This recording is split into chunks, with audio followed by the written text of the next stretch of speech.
It's Rick Rose, Coach Rick today for Flipping Mastery. Today we're going to talk a little bit about permits, the bane of our existence. Permits and the government and the building department. Now where I am, any cosmetic stuff that needs to be done, you don't need a permit.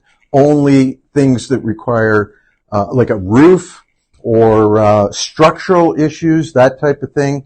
If you're going to take out a wall, if it's a load-bearing wall, you need a permit.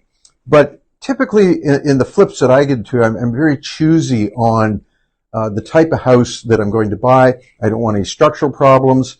So a little drywall work, changing the flooring, doing some trim painting, that does not require a permit. But if you're going to be doing something that requires a permit, if you're closing on the Friday, on the Monday, be prepared.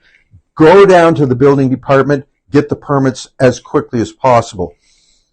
You don't want to be held up at all with anything. When I'm doing a flip, I do it in actually 30 days. I have a very good contractor.